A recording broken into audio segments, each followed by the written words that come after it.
hello बंधुসকল আমি বিভিন্ন সময়ত বিভিন্ন মুভি বা ওয়েব সিৰিজত দেখি থাকো কয়দীবিলাক বিভিন্ন পদ্ধতি অৱলম্বন কৰি জেলৰ পৰা পলাই যায় কিন্তু বাস্তৱত জেলৰ পৰা পলাই যোৱা ইমান সম্ভৱ নহয় কাৰণ বাস্তৱত জেলবিলাক বহুত সুৰক্ষিত থাকে আৰু কয়দীবিলাক কোনো সুপাৰ হিৰো নহয় আৰু সেই কাৰণেই বাস্তৱত কয়দীবিলাক জেলৰ পৰা পলাব নোৱাৰে আৰু যিবিলাক জেল এনেকুৱাকৈ স্পেশালি ভাৱে নিৰ্মাণ কৰা হয় সেইবিলাক জেলৰ পৰাটো পলোৱা সম্ভৱেই নহয় মাইণ্ড স্কাই এছামিছৰ আজিৰ এপিসোডত আমি দেখাবলৈ লৈছো এনেকৈ কিছু দুৰ্ভেদ্য জেলৰ পৰা কয়দীসকল এনেকুৱা কিছু পদ্ধতি অৱলম্বন কৰি পলাই গৈছিল যা দেখিলে আপুনি বিশ্বাস কৰিব নোখোজে তো স্বাগতম আপোনাক মাইণ্ড স্কাই এছামিছৰ আন এটি নতুন এপিসোডলৈ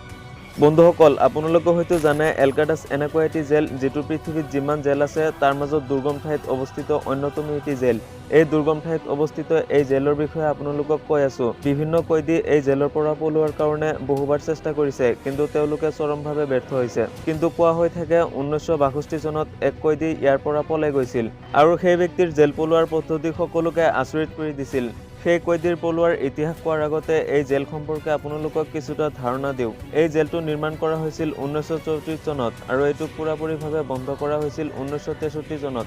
বন্ধুসকল আপোনালোকে জানিলে আচৰিত হ'ব এই গোটেই জেলটোক এটা দ্বীপত নিৰ্মাণ কৰা হৈছিল এই দ্বীপটোৰ অৱস্থান সান ফাৰ্স স্কোৰ কেলিফৰ্নিয়াত এই জেলৰ পৰা সমুদ্ৰৰ তীৰৰ অৱস্থান আছিল 3 কিলোমিটাৰ দূৰত যদি কোনো সময়ত কোনো কয়দী এই জেলৰ পৰা পলোৱাৰ কাৰণে জেলৰ বাহিৰত ওলাই যায় তেতিয়া তেওঁ এই পানীৰ কাৰণে পলাব পৰা নাছিল আৰু সেই কাৰণে এই জেল নিৰ্মাণ কৰা হৈছিল এটা দ্বীপত যাতে কোনো কয়দী ইয়াৰ পৰা পলাবই নোৱাৰে আৰু এটো এনেকুৱা এটি সুৰক্ষিত জেল যে পৃথিৱীৰ সকলোতকৈ বিখ্যাত জাদুকৰ হুডিনিও ইয়াৰ পৰা পলাবলৈ ব্যৰ্থ হৈছিল কিন্তু কোৱা হৈ থাকে ফ্ৰাংক মৰিস নামৰ এই কয়দী এই জেলৰ পৰা পলাই যাবলৈ সক্ষম হৈছিল কোৱা হৈ থাকে এই ব্যক্তিৰ আইকিউ লেভেল পৃথিৱীৰ কোটি কোটি মানুহৰ মাজত অন্যতম আছিল প্ৰথমে এই ব্যক্তি জেলত থকা কয়দীবিলাকৰ মাজত দুজনক তেওঁৰ বন্ধু বনায় তেওঁলোকৰ দুজনৰ নাম আছিল জন আৰু ফ্লেৰেন্স ফ্লাংক তেওঁৰ সেই দুজন বন্ধুৰ লগত জেল পলোৱাৰ সকলো ধৰণৰ পৰিকল্পনা শ্বেয়াৰ কৰে সিহঁতে লক্ষ্য কৰে জেলৰ দেৱালৰ ওপৰত 3 ফুট প্ৰস্থ বিশিষ্ট এটা খিৰিকী আছে পিছত সিহঁতে তিনিজন বহু কষ্টৰে এটা ড্ৰিল বিট যোগাৰ কৰি পেলায় তাৰ পিছত সিহঁতে এটা নষ্ট ভ্যাকুয়াম ক্লিনাৰো যোগাৰ কৰি পেলায় এই নষ্ট বয়বস্তু আৰু তেওঁলোকৰ বুদ্ধিমত্তা কামত লগাই সিহঁতে এটা ড্ৰিল মেচিন বনাই লয় বহু সময়লৈ তেওঁলোকে এইবিলাক কৰিছিল আৰু সেই কাৰণে এটো কৰোতে সিহঁতৰ 6 মাহৰ নিচিনা সময় লাগিছিল আৰু তাৰ পিছত সেই ড্ৰিল দি সিহঁতৰ পকি দেৱাল ছিদ্ৰ কৰিবলৈ আৰম্ভ কৰি দিয়ে কিন্তু এই কামত সিহঁতৰ প্ৰধান ৰিস্ক আছিল সেই ড্ৰিলৰ মেচিনৰ শব্দ কিন্তু সিহঁতে আগৰ পৰাই ভালেটি পৰিকল্পনা কৰি পেলায় এই জেলত প্ৰতিদিনে কিছু নিৰ্দিষ্ট সময়ত পিয়ানো বজাই কয়দীবিলাক মনোৰঞ্জন কৰিছিল আৰু সিহঁতে প্ৰতিদিন সিহঁতৰ দেৱাল ছিদ্ৰৰ কাম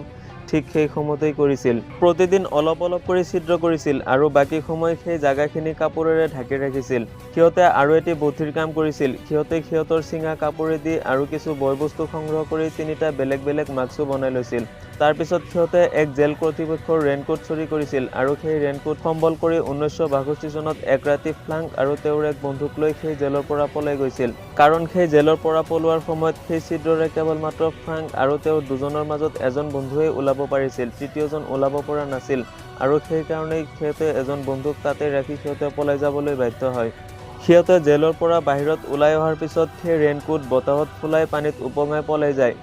সিহঁতে ইমানেই দক্ষভাৱে কাম কৰিছিল যে সিহঁতৰ তিনিজনৰ বাহিৰে আন কোনোৱে গম পোৱা নাছিল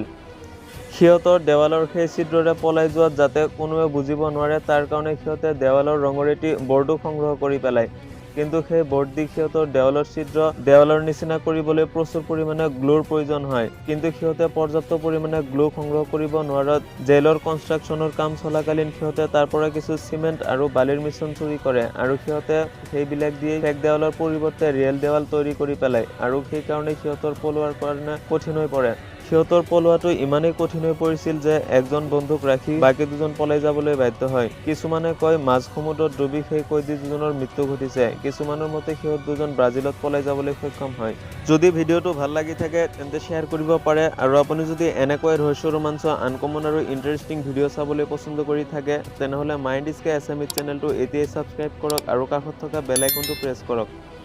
তো দেখা হ'ব আগামী এপিসোডলৈ তেতিয়ালৈকে ভালে থাকিব ধন্যবাদ